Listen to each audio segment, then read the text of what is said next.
ba? Opo, first session po. Ito ang masakit po sa akin nung una. Namamaga. Oo, tapos ngayon, dahil ito ang bumubuhat sa akin, naigagalaw ko. Ngayon, sumasakit na rin siya. Hindi na ako makatayo. Sige nga, subukan. Hindi niya kaya. Hindi ko kaya. Kailangan. Hindi. Ito po, ito ang masakit. Sige. Wala po siyang, hindi ko po siya maiin. Hindi niya mayakbang. Oo, nanginginig po siya. Nanginginig. Balakang, walang masakit. Wala, yung parang pong namamanid. Namamanid? Sige, upo kayo ulit. So, hindi ko na kayo palalakarin dahil hirap nang maglakad, di ba? Mahirap nang maghakbang. Mahirap pong humakbang. Kailan pa po ito? No, ito po, neto lang mga, February. March. Ito lang po, ito yung sumakit to.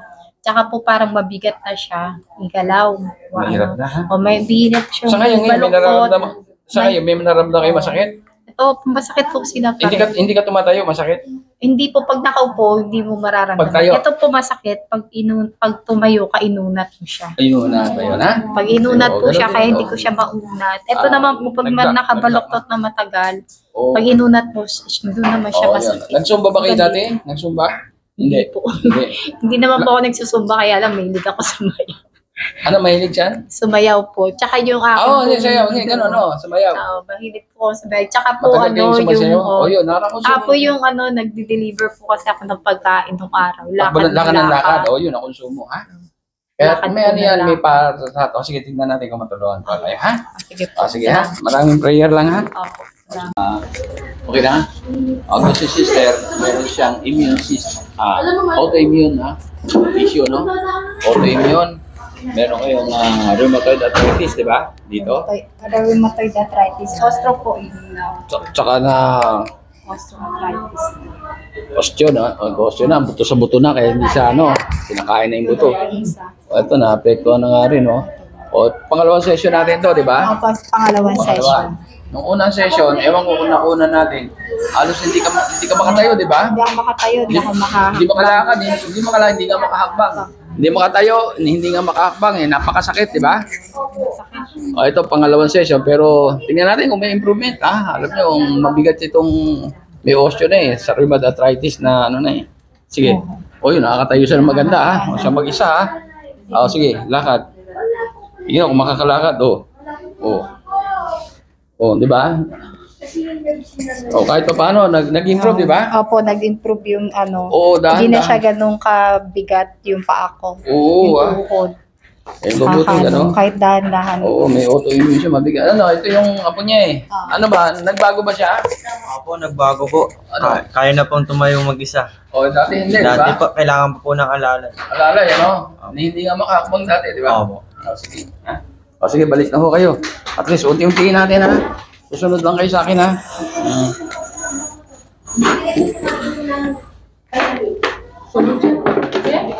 Inyo ba yan? Ito. Paupuin nyo rito.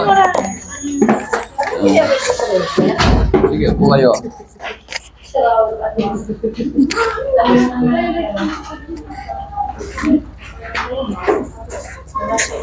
Masaya ba kayo sa therapy natin? Opo, masaya po ako dahil nabawasan na yung sakit. Sakit, di ba? Oo. Teka muna, may napuntahan na ba kayo? Wala pa po ako napuntahan na ganito. Pero marami sa ospital po lagi ako sa PGH. Ganun ba? Oo, tapos na rin ako sa ibang nagpa-inject ako ng steroid. Tapos nagpa-inject na naman po ako sa ICC nga. Gumanda ba? Naka-improve ba? Ngayon, opo. Gumanda ba nung nagpa-inject kayo ng steroid?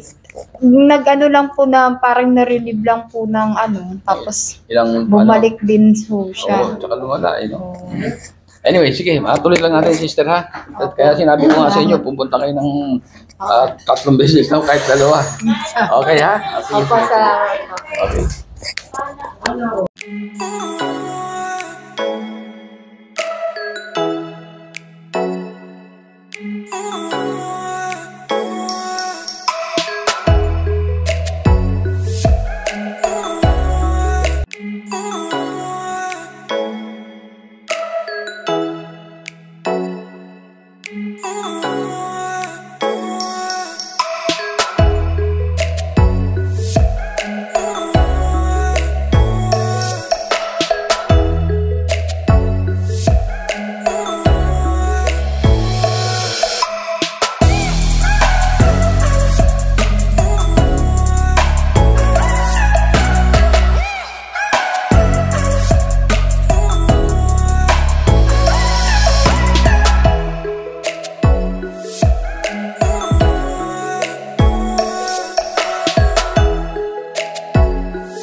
sipon pa lang, spray nyo. Sino sinisipon dito? Sprayin mo siya, ha? Spray kayo. Tingnan. Meron na po ako. Nag-spray kayo? Nakabili na po ako. Kailan pa? Nakalinggo. Nakakatulong. Emergency po ako kasi nahirapan ako huminga. No, Ngayon okay na po ako. nakatulong ba yung spray? Opo. Okay nga magsabi. Oo. Ito, sige sa... Ano sabi nyo? Ano po, nagtumawag po ako dito kasi nahirapan akong huminga, ubo ako ng ubo, ang daming antibiotic, ang dami kong gamot. Then nakiusap ako dun sa call center nyo. Oo, may call Sabi ko, i-priority mo ako sa lala mo. Emergency. So, emergency, dinalhan ako 2 tsaka isang magnet. Ito ganun. nandito. Ganun. Ngayon wala na po, sa awa ng Ito ba yan? Opo, ito, dala-dala ko lagi po. Ayun, wag yun nga ano, Ito ha? po. Ubus na nga po, kaya bibili ako ulit. Ayan, ha? Ito po, lagi kong dala-dala to. Tandaan nyo. Pati apo ko nagaganito. Very good, ha? Ang dami kaming naano yan, ha? Ang Natulungan ganda po yan. niyan, promise. Oo. Lalo ngayon, ha? Kung sa China, ang totoo ngayon, marami nang napupunong clinic sa Ubo, ha? Mangyayari sa atin yun. Ganun din sa China, ha? Kaya paghandaan nyo, dahil ang hirap, tamaan kayo ng Ubo, ma-hospital kayo. Kung may mahina pa puso nyo, may stroke kayo. Doon kaya may namamatay na matatanda, ha? Ang ubo, walang gamot. Pero, nagsisimula sa sipon, tama? Sipon muna. Pag napabayaan nyo, inabot ng 3 araw, 4, wala na, nasa loob na ng baga. Magkakatagalan. Pero gagamitin nyo pa rin ito para hindi lumala. Pero kung sipon pa lang, matalas kayo, katulad ng ginawa nyo, Maganda nakarecord. rin po, Dok, sa tenga yan. Kasi ang sakit ng tenga ko dati. Kasi nakita ko dun sa okay din sa tenga. I-sprayan ko yung tenga ko kasi parang masakit, kumikirot. Ang ganda. Hindi lang kasi ito, ang dati pangalan nito, or multipurpose spray, ha? Yung iba, alam nyo, kaya sa Las Vegas, nagkaroon akong dealer sa Amerika. Yung mga nurse ng Pilipina, sabi ko dun sa dealer ko, ang dealer ko nasa may Quezon City, bakit pa nadala mo sa Las Vegas? May dealer tayo ron. Bakit? Lumakas. Di ba lakas ang COVID? Hindi. Alam mo kung saan? UTI. Ang dealer daw yung nurse. Nagkaroon ng UTI, kung ano na ininom, ito in-spray sa puwerta. Ayun na isa, kaya doon sila ay maraming nurse, malaking ospital. Ayan, kaya hindi lang yun, sabi sa tenga, kaya dinugtong ko na, ha? Ito, alam nyo kung ano yung laman nito?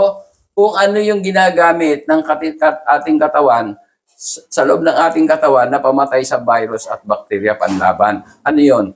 Zinc at ano pa? H2O2. Pero wala naman po akong upo, wala akong upo. Umina kasi parang nahihilo lang ako. Hindi. Pag sa pag-therapy tayo, yung hilo-hilo, makatutulungan kayo sa therapy. Ibig sabihin nun, may problema yung dugo nyo, yung oxygen, ha? Nakakaano. Mahina ba kayo minom tubig? Medyo Mahina. Dadamihan nyo, ha? Tapos mag-therapy kayo, ha? Okay, mababawasan na. Yung karanasan ko dito sa magnet na to, pero bago ko naalala to, galing na kami dito noon eh. Diba, nagpaano na kami. Nagano na. So, gumanda pa ganun, pati yung likod ko, yung sa likod ko, hanggang ganun, wala na eh. Hindi, wala. Ayos na siya. So, ito lang ngayon, bibiyahin na kami ng Mindanao. Yung aeroplano, habang umakyat yan, may pressure yan. Nahirapan ako huminga. Naranasan niyo ba yung pag huminga, parang may tumutusok sa... Sa akin, lumalala siya ng lumalala. Hindi na ako nagpalata sa magulang ko. Parang kumukulo, parang may gumagano habang huminga ako. Medyo matagal, pinabayaan ko lang kasi minsan nawawala, di ba? Hindi, lolang lumalala. Sabi ko, naalala ko yung dugo. Malapot siguro dugo ko. Yun, dumapot, di ba? Nandito na sa akin yung bagong ganyan. Kinuha ko magnet. Pag nagpatapat ko siguro 2 to 3 seconds, ang luwag ng hininga ko, sabi ko, grabe to. Naalala ko lang sa salamat talaga sa kamay talaga. The best. Dun sa may kinalaman ito sa number 2, ano, yung kaninang slide na pinakita namin sa inyo, na yung sa dugo, yun ang pinag-usayan. Kapag acidic ang ating katawan, ibig sabihin kulang sa oxygen, napaplat ang tao. Kung titingnan niyo yung first picture nito, alkaline yan. Yung sako ang titingnan niyo, yung pitsol, yung sako, tingnan pantay. Pero doon sa acidic, nakita niyo, umaano sa taas kapag nilagyan ng magnet. Diba? Kanina sabi ko, gagamitan natin ng magnet. Ito, calibrated magnet ito, ha. Huwag kayong basta gagamit ng magnet. Dahil ang magnet, nakakabuti, nakakasama. Tandaan nyo, ang dugo natin ay bakal. Kapag gumamit kayo ng magnet na hindi calibrated, pwedeng higupin yung dugo nyo at nakatulog kayo, pwedeng mahirapan kayo huminga at baka atakihin pa kayo. Ito, kahit gamitin nyo ng 24 hours, 7 times a week o 365 a year, days. o wala kayong problema dahil ito kinalibrate ko. Kaya ingat kayo, no? Ito, calibrated ito. Ang tawag na calibrated magnet. Pag ito acidic kayo, inilagay nyo sa katawan nyo rin mo, nilagay mo rito, alkaline ka, hindi liliit yung sakong mo, di magpa. Pero pag nilipat mo rito, at nilagay yung acidic ito, lalo masakit ang ulo, makita nyo, magbabago. Kung titingnan nyo yung first picture, alkaline yan. Yung second, acidic, medyo tumataas na. Pero yung kondisyon, ang kadalasan, wala pang sakit dyan. Acidic lang. Tandaan nyo, ang tao, 3 taon bago magkasakit, acidic ang 3 taon, more or less, ha? Depende sa katawan ng tao. Pero pag yan na inabot na ng 3 taon, na acidic, dumami na ang bakterya. O, di, pwedeng high blood ka, hypertension, diabetes, kung ano-ano pa. O baka may tumor ka. O, kaya iingatan natin. Kaya itong magnet ito, malaking bagay ito pag marunong kayong gumamit. Dahil ito, kayo na mismo magiging doktor sa sarili, kayo mag-i-scan kung may problema sa katawan nyo. Dahil pag ito inalagay nyo kung saan ang acidic ng katawan nyo, ay madidetect, iikli kayo. Kung hindi naman kayo umikli, pantay ang nyo, sakong nyo, alkaline yun.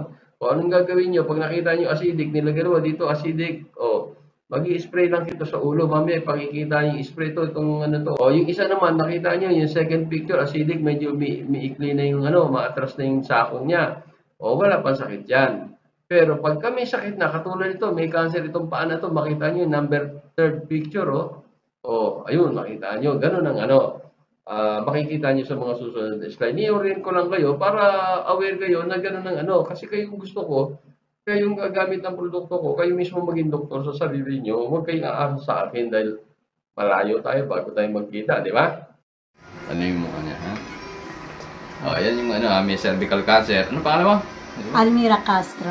Almira Castro. O, sige, tingnan natin, ha? Ando na yung O, tingnan natin. Ang tao umuurong kapag may sakit, lalo may cancer. Tingnan niyo yung paa. Di ba?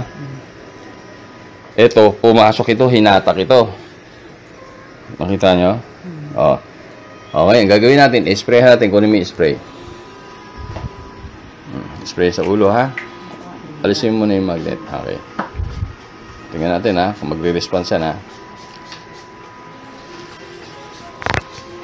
Pero pagka nagaganyan ako, umuokay ang pakiramdam ko. Kaya may ganito kasi. Importante yan, Yan, sige. Okay.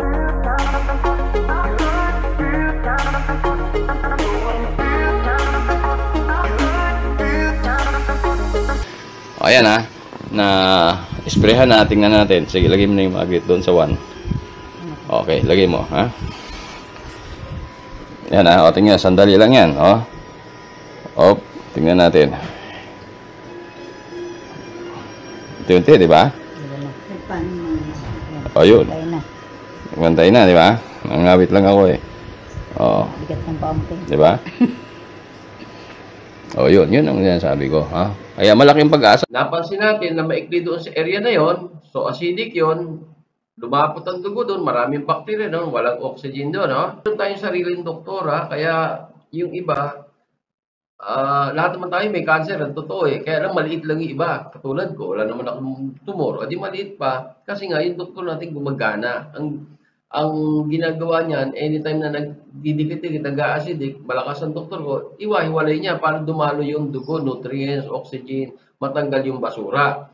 Ngayon, ang bakterya sa atin, pag yan acidic, maraming bakterya, lumalaki yan, kaya lumalaki yung worker yan, parang construction na dumadami ang bakterya, lumalaki ang construction, yung building, ganun din sa katawan natin. Dahil ang bakterya sa atin, bad bacteria anaerobic, kinakain yan acidic. Kung acidic, dadami nga sila. Ngayon, nakalas-kalas natin, na-deliver yung oxygen, ayaw ng bad bacteria, yung oxygen, yung anaerobic. O ano mangyayari? Ihinto ang paglaki, maaaring huminto, o lumaki man dahan-dahan dahil may bacteria pa doon sa loob, may pagkain pa sila. Yung alkaline o yung oxygen, hindi nila pagkain yan, aalis sila yan. So, nakuha nyo na. O, yun ang importante. Tandaan nyo, ang tao, bago magkasakit, ay mga more or less, sa estimate, mga 3 taon by acidic, high blood, diabetes, etc. Okay. O, pag-uusapan naman natin tungkol sa cellphone, yung radiation nito. Alam lahat ng tao na ang cellphone, masama ang radiation nito. Ang totoo nga nito, Sa lalaki, pagka inilagay mo sa tabi sa bulsa mo yan, base sa maraming pagsisiyasat ng mga eksperto yan, nababawasan ng sperm count o nanghihina. Talagang nakaka-apekto. Marami ng mga bata, nagsisisure, etc. So, marami nakakaalam, masama ito. Pero ang hindi nila alam, gaano kasama at paano naging masama. Ito, ibibigay ko sa inyo yung detalye. No? Ito, invention ko ito. Yan, yung Android na yan. Kung nakikita, nilagay ko to, cellphone ko to, nilagay ko rito. No? Tingnan nyo. Tandaan nyo, simula pa kanina, ang pinag-uusapan natin, bawal lumapot ang dugo. Dahil pag lumapot ang dugo nyo, dadami ang bakterya nyo. Ano pa? Pwede kayong ma-stroke. Dahil, siyempre, malapot yan, pwedeng bumara, taas ang pressure nyo, di ba?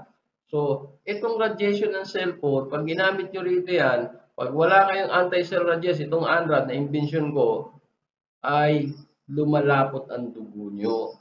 Mamaya ipakikita namin sa inyo. At tandaan nyo rin maraming nagbebenta, 25 brands sa buong mundo ang binilang ko dahil galing ako sa Europe, galing Amerika, galing ako China, galing akong Asia. Mga 25 brands. Lahat yung pag ginamit mo, umiikli ka o lumalapot ang dugo mo. Meron silang pinakikita. Ion tester, wala yun. Huwag kayong maniwala ron, scam yun. Ang tao, bago magkasakit, iikli muna kayo, mawawalan kayo ng oxygen. Tandaan nyo, hindi namamatay sa kahit anong sakit ang tao.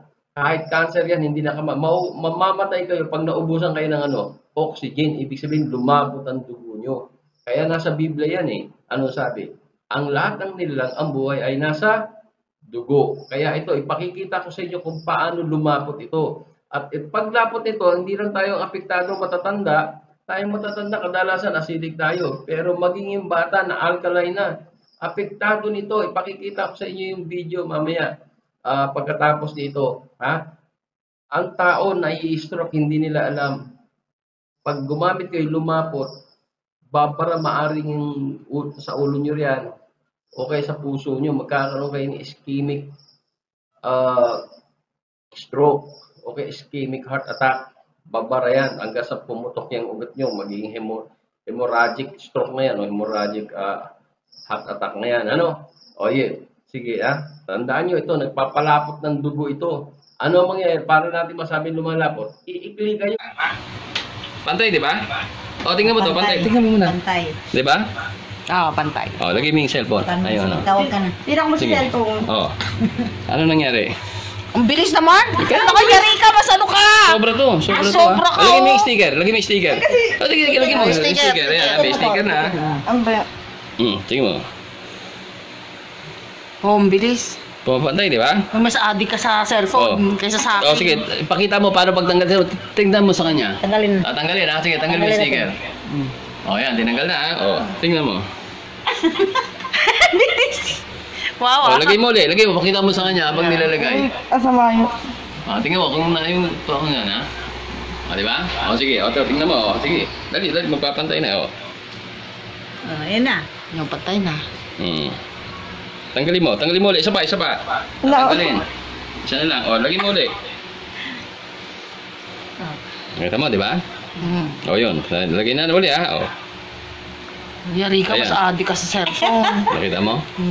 Masyado kang allergic. Hindi, pareho kayo. Hindi, ako mabagal siya, mabilis. Siya, o lumapot yung dugo niya sa ulo, matanda yun. Kadalasan, matanda. Acidic yan Pero yung bata, hindi. Natural alkaline yan. Hanggang 18 years old yan, 15 years old. Basta tama lang yung pagkain.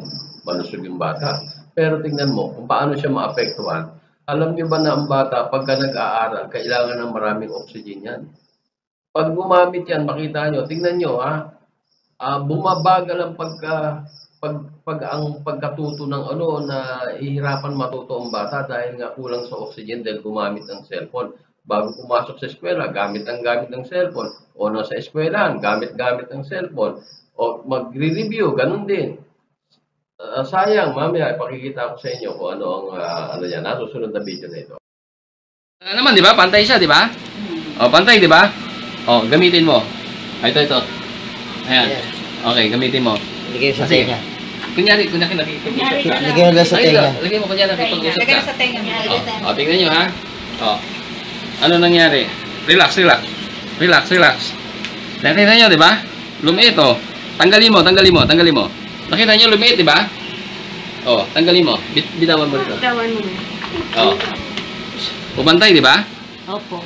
Oh, gamitin na. Hawakan mo. Yan. O, sige. Kunyari, ha. Usap. Yan, ha. O, tingnan mo. Oh, wala, di ba? Wala.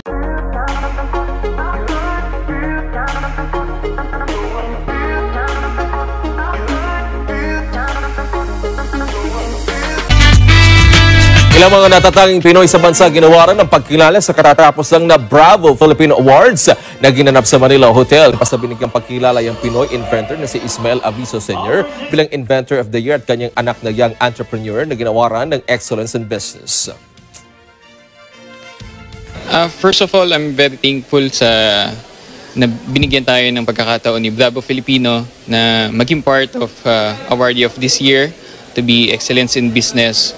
So I'm very happy na nakasali yung business namin dito. Nagpapasalamat ako maraming. Una sa Diyos, siyempre. Pangalawa, sa mga organizer nito, nakilala nila yan. Lalo-lalo na sa panahon ng pandemic. Ano?